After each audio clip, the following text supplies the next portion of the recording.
Hey guys, Matthew, and today I want to bring you guys an updated guide on the Echoes of the Atlas skill trees and where you should be spending your time essentially when playing the game in order to maximize currency gains.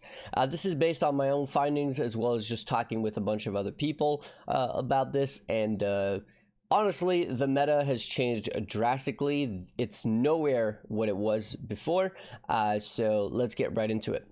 So first off, let's talk about Haewark Hamlet. Haewark Hamlet is definitely one of the best regions in the game still to this point, especially because of some of the better maps like Atolls being available here. It's a really good map, really good layout. But the where you're going to make some money farming Haewark Hamlet is going to be the Essence nodes. Now, the Essence nodes are not that great by themselves, so what you're going to want is to buy some Remnant of Corruptions. Remnant of Corruptions basically corrupt the essences and potentially basically upgrade the tiers. So the way that I would go about it is I wouldn't use an Essence of Corruption or Remnant of Corruption on every single essence that you find. You'll probably want to use them only when you find like triple or quad essences, which means basically essence packs that have 3 or 4 or even more essences available in them, and of course only for like screaming and shrieking and you know, stuff like that. You're not going to be wanting to use those essences for like a wailing essence or something horrible, so only use them for screaming to get to shrieking or whatever, also to get to the obviously the special essences like Essences of Horror, Delirium, is it? Delirious or whatever, and all of those. Also, you'll want to double dip, not only with essences in this region, but also with ritual. Ritual in this region is actually surprisingly very, very good. The thing about it is that there's no way to guarantee ritual. There is a new ritual sextant, but you're not going to want to force it because it's very rare, or at least nowhere near worth it. And there's no like scarab or anything or map device to try to force on ritual. So you're still going to go with ritual though. Obviously, if you love betrayal farming, I would say that betrayal farming is also a decent idea. I would personally go with focused investigation and intelligence gathering. The reason for that is that bribery is technically basically just good for veiled items farming, which is not so great after the first few days of a league, but intelligence gathering is actually really, really good to try to finish up your safe houses as fast as possible. And right now, farming Katarina, or level 4 safe houses anyways, is actually quite good for currency. So yeah, if you know how to manage your way around the betrayal board, focused investigation and intelligence gathering is going to be quite good paired with that. Now, one thing to maximize your essence value is that you're actually going to put essence on the map device. It's very cheap. It's like 2 chaos, and it's going to give you 2 additional essences, which again, like I said, can be, you know, up to 4, even I believe 5 essences at once. And then if you use a Remnant of Corruption, you basically just need 2 screaming essences and you've made your 2 chaos back, because that's pretty much the price of almost any screaming essences right now. And why is that? Why are essences so expensive? The reason is very simple. It's because harvest is basically dead, and like it really is really horrible. So essence is kind of like the new deterministic crafting, if you will. So that's a pretty damn good way to make money over here up in the Haewark Hamlet, if you're speed mapping, I would say. Okay, next we have Tyrn's End. Tyrn's End is basically all about beast farming.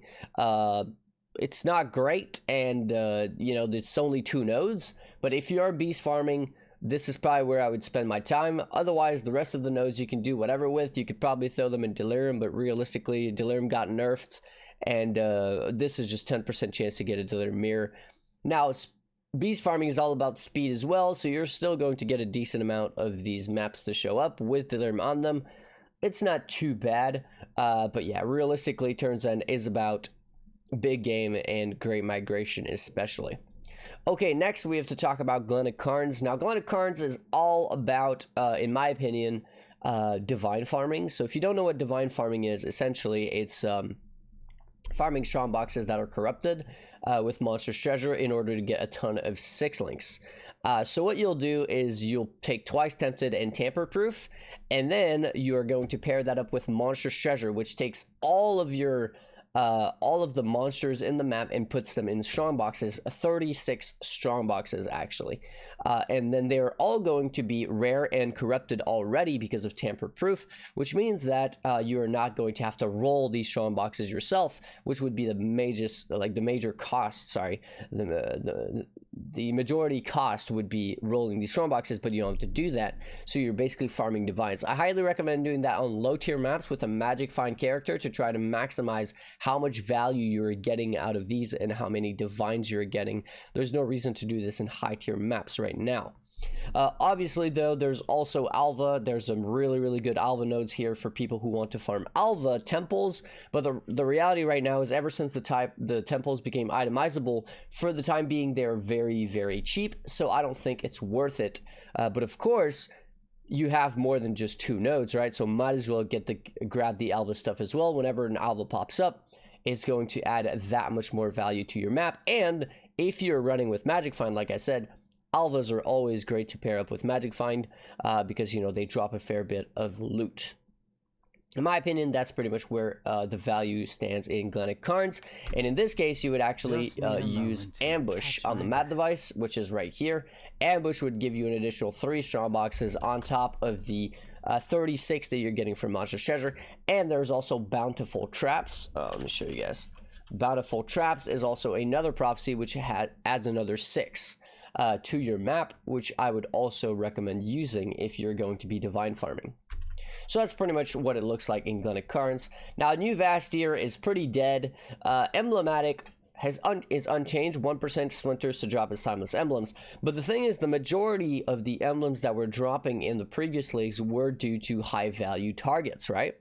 Now high value targets is no longer part of the new Vastir tree, and it's been nerfed. So Emblematic by itself is not really very good, even paired with War Supplies or whatever. It's just not very good at all. Matter of fact, I've heard people tell me that they're dropping an emblem, you know, sometimes every 20 plus maps, which is just not really good whatsoever, considering the price of emblems. So new Vastir is a cross out in my book. It's no longer worth doing. Lex Proxima is kind of the same situation. There's the Brace stuff, which is somewhat interesting, I guess. There's also the Harvest stuff, if you want to like reroll clusters or whatever, but not really worth it. Overall, Lex Proxima is kind of a big waste of time. Next we have Valdo's Rest. Valdo's Rest is kind of in the same situation. It had Diplomatic Escort, which was very strong, right, with the big pack of Harbinger that was crashing people's clients and all that crazy crap. But now we have a 30% chance to get a powerful Harbinger boss, which doesn't drop anything. It drops like a few Ancient Shards and a few Chaos Shards, and you'll be lucky to get your value from just the amount of time that it takes to actually get rid of him. So yeah, overall pretty bad region now, unfortunately. Now there is some stuff with Immortal Syndicate that I think is not too bad. It's just a test of loyalty to upgrade the rank of them really fast, and Gut Instinct for intelligence. But the reality is, I think you're better off going in Haewark Hamlet and going with Focus Investigation and Intelligence Gathering and Speed Mapping instead, alongside the essence nodes, especially paired up with the essence on the map device. There's really nothing to get in Valdo's Rest anymore. I would say this region kind of sucks now. All right, next we have Lex Ejoris. Lex Ejoris is all about Delirium, but pretty much every single one of these nodes has been nerfed one way or another, and Delirium as a solo player is actually fairly questionable at this point in time. The price of Delirium orbs is ridiculously expensive, and like I said, unless you're doing some group farming and you're abusing quantity and magic find and all that, it seems very questionable whether you should actually invest in Delirium farming on your character. Now, I don't think you'll lose money ever, but it's one of those things where it's like high risk, but the rewards are just not that high whatsoever, unfortunately. Yeah, it's a bit sad. But you can time it with, obviously, Alva. The 10% chance to get an Alva on map completion is really nice, but if you're doing Delirious maps, you're probably mapping fairly slowly, right? You're not blasting 40-second maps or anything like that, so you're not going to get that much value out of these, but still not too bad. But the real reason, what's really nice here, is that we have incursion monsters in areas, or at least magic.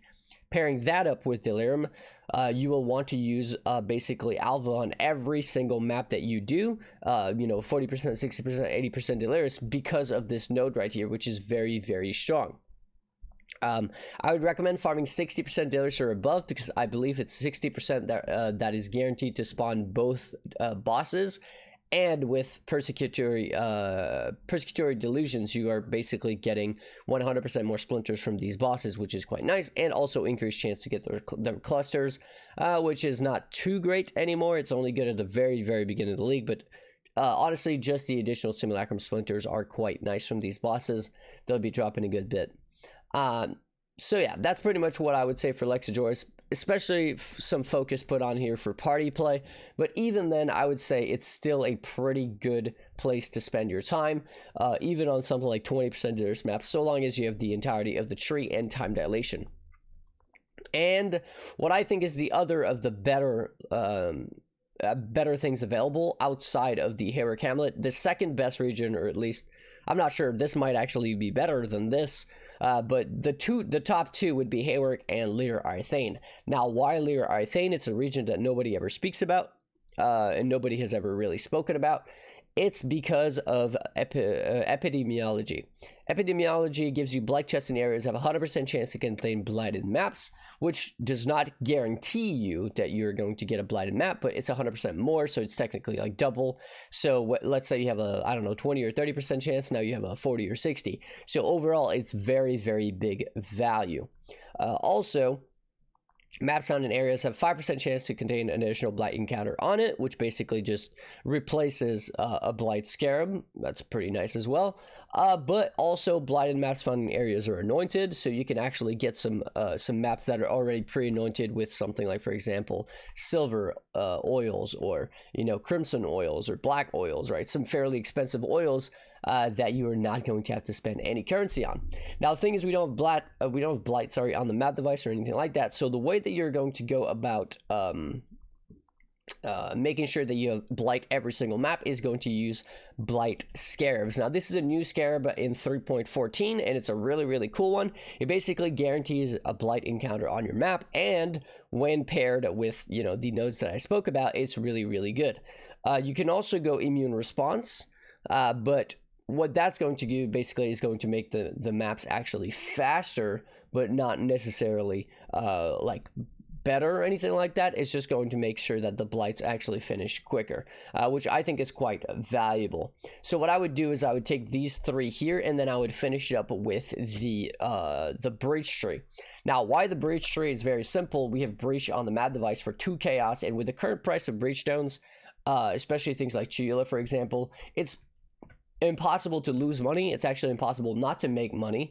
But as the league progresses and breach stones become cheaper and cheaper and cheaper, for example, exhaust breach stones were over 100 chaos at the start of the league, and now they're like 30 or something. So the price is tanking and tanking and tanking. As the price keeps going down, what I would say is that you should actually maybe consider removing the breach and actually going for the heist nodes instead. Now, why the heist nodes? It's because inside job gives you basically 100% increased chance to drop blueprints, and the blueprints that drop in the areas have a 10% chance to be fully revealed. Now, blueprints sell for a decent chunk of change, and secret stash, which has 10% chance to get a smuggler stash, is also quite good. Now, the reason why I think this is actually quite valuable is because you could actually pair it up with heist on the map device as well if you have it unlocked. And this is going to give you 2 additional smugglers caches, which is going to basically exponentially increase the value of inside job, because every one of those smugglers caches is going to have increased chance to get blueprints, and then fully revealed blueprints. And there's a lot of money to be made farming heist right now. As I mentioned in my previous video, it's one of the best methods of making currency in the game if you don't care about just sitting behind doors all day. There is also the bestiary nodes, but I really don't think they're all that great. I would say that you're much better off going with Tirn's End if your goal is to farm beasts. So overall, if I was to do a little bit of a recap very, very quickly, Haewark Hamlet is Haewark Hamlet and Lira Arthain are my top 2. Haewark Hamlet is about essences and either rituals, or essences and betrayal if you like betrayal. Lira Arthain is basically all about blight, and then you've got the little side of either breach which you can pair with the Breach on the Mad device, or Heist if you have it unlocked on your Mad device. And the later we are in the league, the more value the Heist becomes and the less value the Breach becomes. We can basically completely ignore new Vastir and Lex Proxima and Valdo's rest. Glennach Cairns is all about farming those divines, farming those temples. Tyrn's End is a beast farming. And then Lex Ejoris is all about basically magic find and delirium maps with time dilation, and of course all of the delirium stuff, which I highly recommend you do more so in group play. If you're a solo player, I think Haewark Hamlet and Lira Arthain are the places to be. So hopefully you guys enjoyed this updated guide on where to spend your time on this Echoes of the Atlas expansion. Before I go, as always, I do want to say massive thank you to my supporters: Flame Scorpion, Richard, Willie D, Alex, Jordan, ML, Raymond, Tim, Scott, Lost with the Map, Grimoire, Nathaniel, Kremis, Justin, Kevin, the other Justin, So Nice, Axel, Mercury, Bitizen, as well as everybody else who has supported me in the past and anybody else who wishes to remain anonymous. Hopefully you guys enjoyed. Best of luck out there, and I'll catch you guys in the next one. Peace.